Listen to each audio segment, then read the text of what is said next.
Oh, halo semuanya. Assalamualaikum warahmatullahi wabarakatuh. Shalom, Om Swastiastu, Namo Buddhaya, dan salam kebajikan. Perkenalkan, saya Amanda Yadina Fatur dari jurusan Administrasi Niaga Prodi Administrasi Bisnis Terapan. Sebagai mahasiswa yang memiliki tujuan untuk menjadi seorang profesional dalam bidang logistik, maka aksi saya adalah pertama, belajar dengan sungguh-sungguh dan menjadi mahasiswa yang aktif. Kedua, memperluas relasi yang tidak terbatas pada usia. Ketiga, lulus tepat waktu dengan predikat unggul. Adapun rangkaian personal target yang akan saya raih pada tiap semester. Semester pertama, fokus pada proses adaptasi lingkungan dan budaya kampus. Semester kedua, mulai mencari organisasi yang sesuai untuk mengembangkan baik kedua dan bidang kampus. Semester 3 dan 4 memperdalam hobi dan bidang minat untuk meraih relasi yang lebih profesional. Semester 5 mengikuti magang pada sektor yang relevan untuk memahami dinamika lapangan. Semester 6 hingga 8 memperdalam minat bidang dengan riset akhir dan proyek berkelanjutan. Ik wil niet alleen klaar zijn om te vechten, om echt bij te dragen.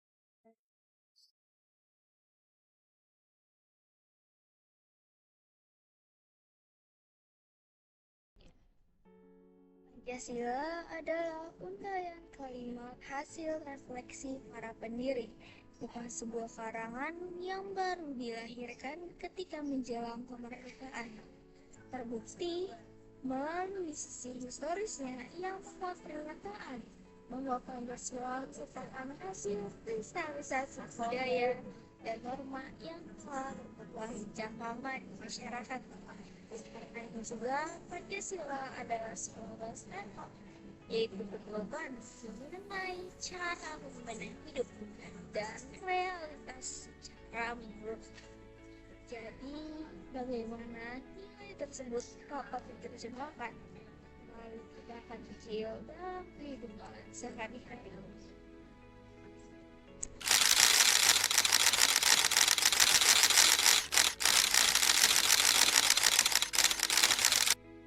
Pada sila pertama ini berbunyi ketuhanan yang Maha Esa.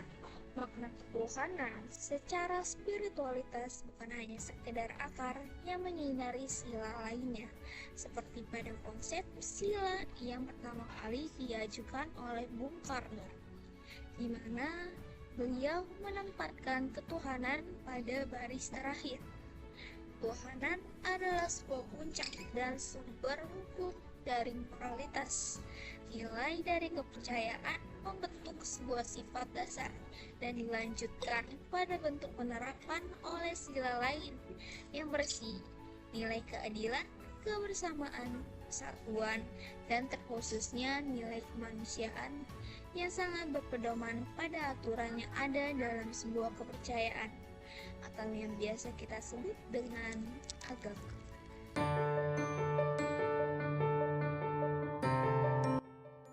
Salah satu bentuk penerapan sila pertama adalah selalu mengingat Tuhan, dan doa adalah cara berlembut lembut untuk melakukannya. Berdoa bukan berarti selalu berupa perwujudan dari permintaan ciptaan pada Sang Pencipta, tetapi terkadang hanya bisikan syukur atas kehidupan dan nikmat yang telah diberikan.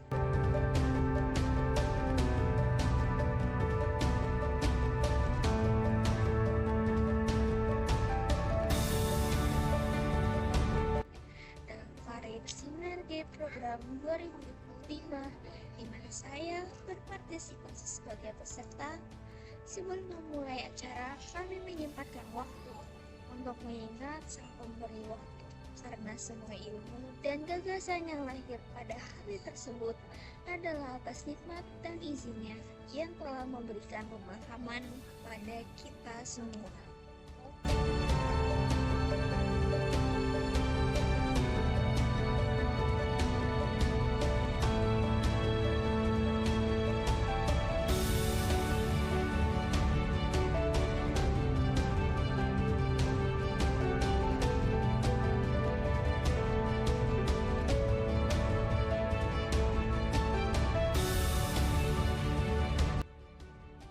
sebagai warga negara, kepercayaan terhadap spiritualitas dan ketaatan dalam menjalankan peraturan di dalamnya adalah sebuah dasar menjadi manusia yang bermoral. Karena setiap agama resmi di Indonesia tentu mengajarkan kebaikan dan kebersamaan yang sejalan dengan cita-cita rumusan para pendiri agama.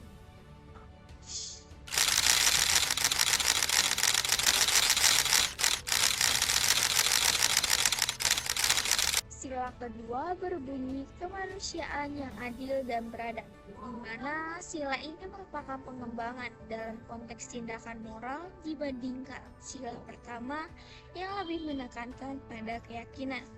Prinsip adil dan beradab di dalamnya mengandung makna bahwa setiap tindakan sosial, politik, dan hukum harus berpijak pada keadilan moral.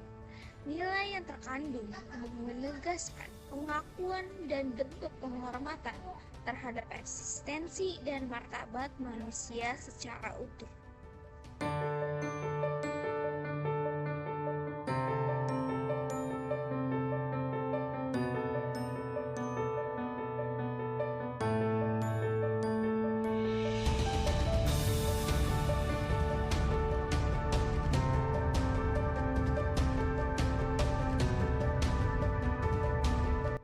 Video tersebut menampilkan di mana saya jadi pembawa acara pada pembukaan perayaan kemerdekaan Indonesia ke-80 pada Merdeka Cup 3.0 yang diselenggarakan oleh Karang Taruna.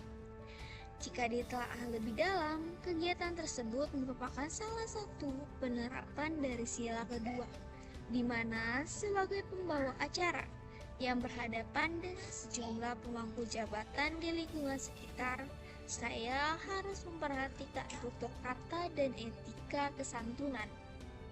Namun kesantunan bukan hanya sekedar formalitas, melainkan sebuah bentuk penghargaan.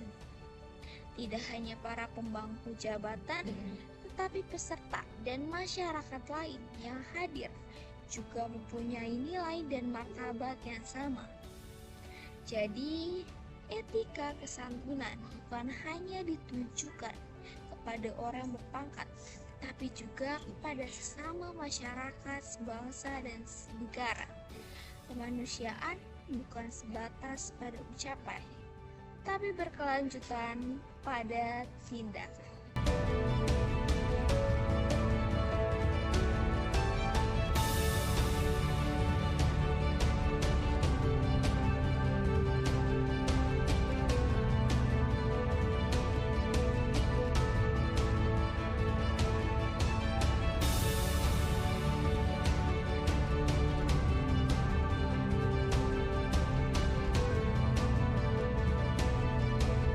Pada Ramadan 2025, kami selaku organisasi masyarakat melakukan kegiatan berbagi makanan pembuka di lingkungan sekitar.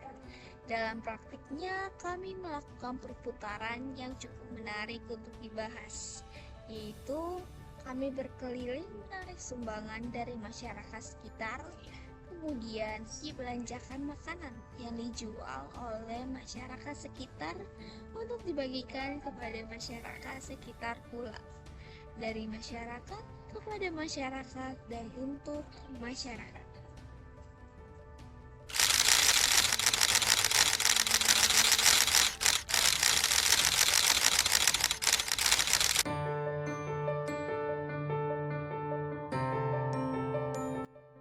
Masih pada acara Karir Sinergi Program 2025, di mana acara tersebut berisikan jurusan administrasi niaga dengan seluruh angkatan yang berbeda, namun memiliki satu tujuan, yaitu mendengarkan paparan materi mengenai CV dan LinkedIn. Pada pertengahan acara, kami diberikan sebuah tugas untuk membuat CV dadakan dengan kelompok yang berisikan orang-orang yang tidak kami kenal karena berasal dari angkatan yang berbeda. Dari sana, sebelum memulai kami berkenalan terlebih dahulu.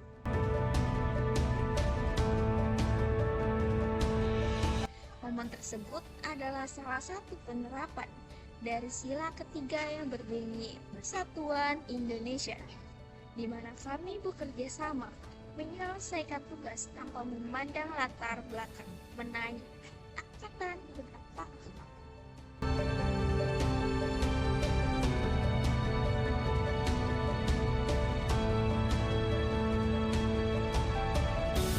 Terlebih, persatuan semakin terasa ketika kita berdiri bersama untuk menyanyikan lagu persatuan dan kebangsaan, yaitu Indonesia Raya secara bersama-sama.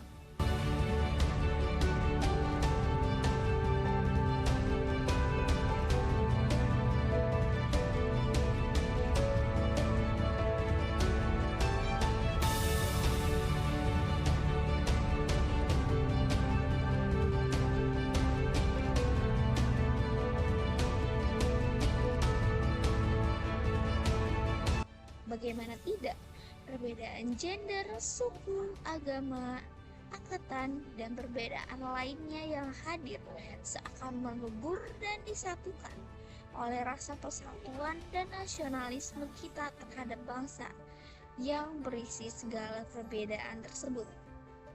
Sila ketiga adalah kunci negara ini.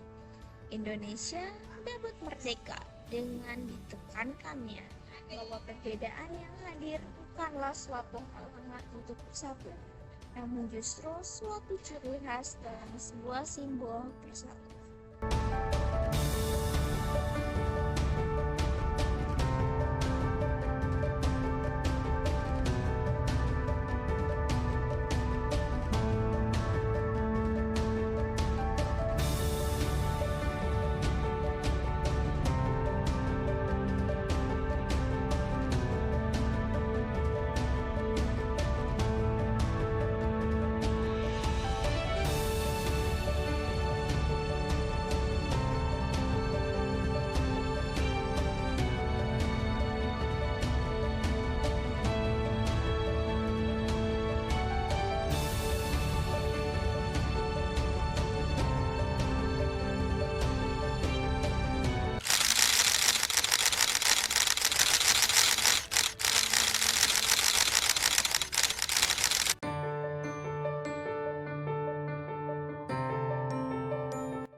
Dalam sebuah ruang diskusi, berdiam dan mendengar tidak selalu berarti pasif, tapi terkadang adalah cara seseorang memproses sebuah gagasan yang besar dan sebuah bentuk penghargaan kepada pendapat yang dilontarkan dalam proses itu.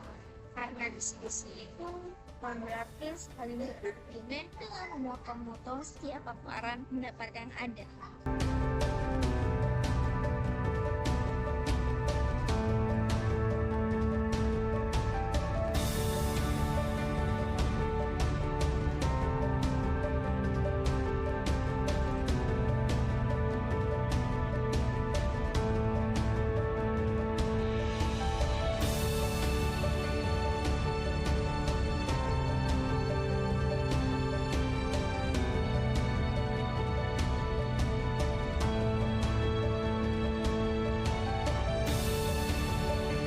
Adapun bertanya bukan berarti ingin terlihat, tapi cara menghidupkan ruang diskusi dengan melontarkan gagasan yang kemudian akan disatukan menjadi satu kesimpulan gagasan yang hebat.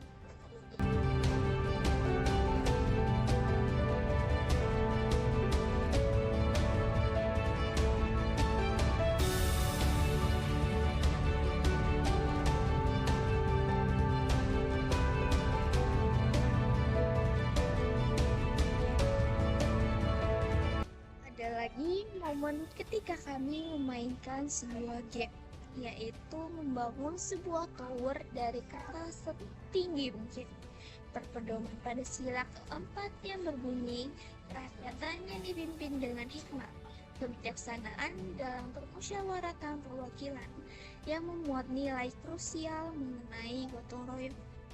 Kami mengamalkannya dengan bekerja sama sebaiknya. Kadang gotong royong bukanlah tentang bekerja secara bersamaan, tetapi tentang menyelaraskan pikiran dan juga peran.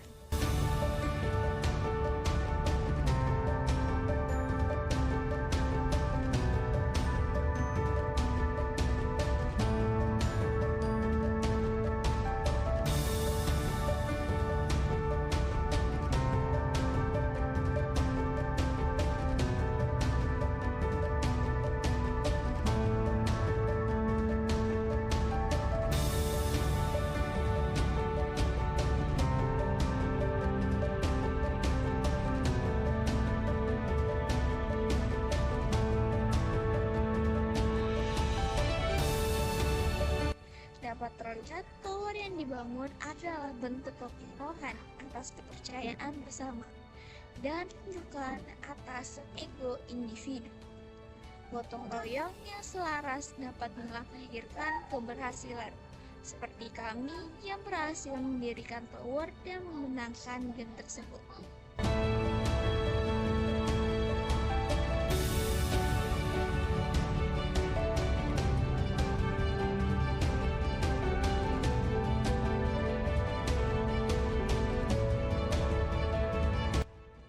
Nilai yang terkandung dalam sila keempat adalah nilai dasar yang dapat ditemukan dalam berbagai peristiwa bersejarah pembentukan Indonesia.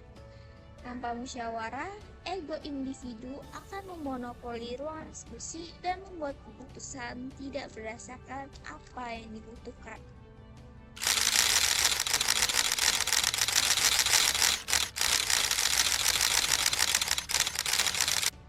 Sila kelima yang berbunyi keadilan sosial bagi seluruh rakyat Indonesia menuntut ketegasan dan kejujuran.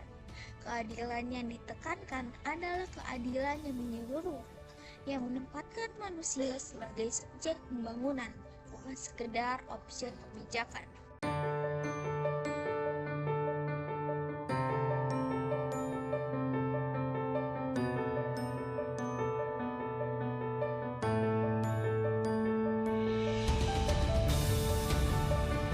Adapun contoh penerapannya adalah ketika saya menjadi panitia pada pertandingan futsal Merdeka Cup 3.0, di mana saya pada posisi netral untuk menegakkan keadilan yang berpedoman pada peraturan pertandingan yang berlaku dan tidak memihak kelompok mana yang saya kenali.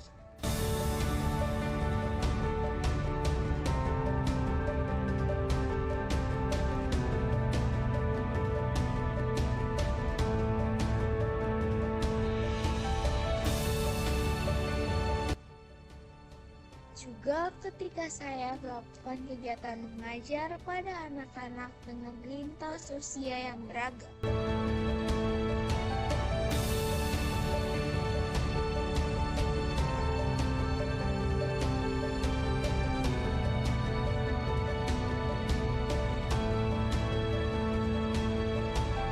Saya memperhatikan kebutuhan dan batas kemampuan mereka masing-masing untuk memberikan sebuah tugas dan paparan materi. Sebab keadilan bukan tentang memberikan suatu hal sama banyak, tetapi tentang memberikan suatu hal yang cukup dan memperhatikan kebutuhan mereka masing-masing.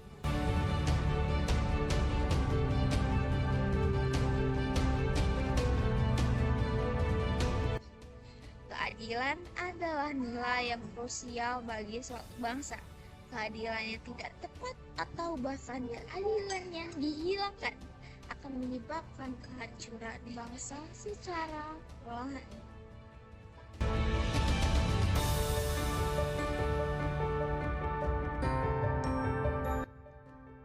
Pancasila tidak berhenti di kata, tapi bernafas dalam tindakan. Mungkin memang terlihat kecil, namun hal itulah yang menjaga makna besar dari sebuah bangsa.